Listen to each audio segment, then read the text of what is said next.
Welcome to our next episode of Namibia, Land of the Brave. Today we're going to talk about the struggle for land, Witbooi, the Nama, and the Germans. In the late 1800s, a lot of change was happening in the place called Southwest Africa. That's what we now call Namibia. One of the most important people during this time was a Nama leader named Hendrik Witbooi. He didn't want to give up his land or his people's freedom for the Germans. The Germans, led by a man named Kurt von Francois, wanted to take control of the land and force the people to follow German rules. Von Francois tried again and again to get Hendrik Witbooi to sign a peace treaty, but Witbooi refused. He wanted to stay independent. Then something terrible happened. In 1893, von Francois and his soldiers surprised the Nama people at their home base in Hoornkrans in the Gamsberg Mountains. The German army attacked early in the morning. Witbooi said that 75 women and children were killed out of the 85 people who were there. But a German soldier who was at the battle said that about 150 people were killed and 160 were men, while 50 were taken prisoner. Now, we might need to ask, why are the numbers different? It's hard to know the exact number because people on each side saw things differently. Both stories might be true, but we may never know for sure. Even though it was a surprise attack, the Nama warriors escaped into the Nou-Kluft Mountains. From there they started doing something called guerrilla raids. Now, what is guerrilla raids? A guerrilla raid is when small groups of fighters surprise and quickly attack a bigger, stronger army.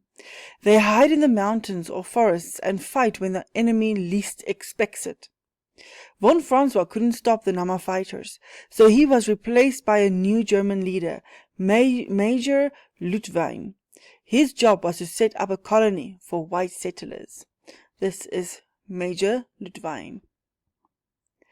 Witbooi wanted to show everyone that Germany was in charge. He even executed a Nama leader named Andries Lambert after Lambert killed a German trader. Witbooi worked with another group called the Busters and made a plan to attack Witbooi again. But before that, he helped a man called Samuel Mahareru become chief of the Hereru people by solving a dispute. Because of this, the Hereru trusted him and let German soldiers stay in their town Okahanya. Witboooi's plan worked. When he came back, he attacked Witbooi again, and this time Witbooi was defeated. But there's something interesting. Even after the battle, Witbooi allowed Witbooi and his people to keep all of their weapons, even the ones they took from the Germans. The only rule was, if a war broke out again, Witbooi had to fight with the Germans. Later, a Hereru chief called Manasseh killed another white man. Witbooi used this event to force more Hereru chiefs to accept Samuel Mahareru as their leader. He then pushed the Hereru people further north, past the White Nosop River, into a new area called Crown Land. This land was divided into farms for Germans only. Witbooi traveled around the country to make more people accept German rule, but when he got to Ovamboland, the kings there refused to meet him or let him in. They didn't want to lose their land or freedom. Witbooi started causing fights between different Hereru groups. He did this by taking cattle that crossed over to German farms and then auctioned them off. The money went partly to Samuel Mahareru and partly to the white colonists, but not to the other chiefs. This made them very angry. Later, there was a land dispute between the Witbooi and the Hereru tribes.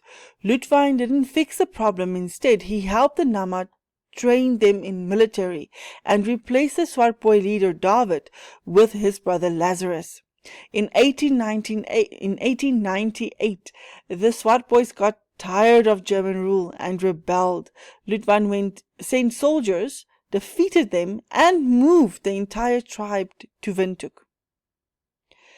Later that year, another group, the Bondelswarts, refused to pay taxes to the Germans, even though they used the German roads and services. Witbooi marched their armies to Keetmanshoop with the help of Hendrik Witbooi and 50 Nama fighters.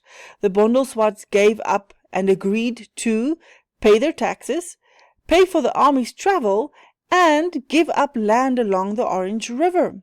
But later they couldn't afford the taxes, so they had to give away even more land. By the end of the 1800s, Germany had control over most of the land, but they had many enemies. Their rule brought roads, schools, and railways, but also brought war, unfair laws, and took away land and freedom from the people who lived there. Thank you for joining us, learning about our beautiful history of Namibia. I hope to see you again soon.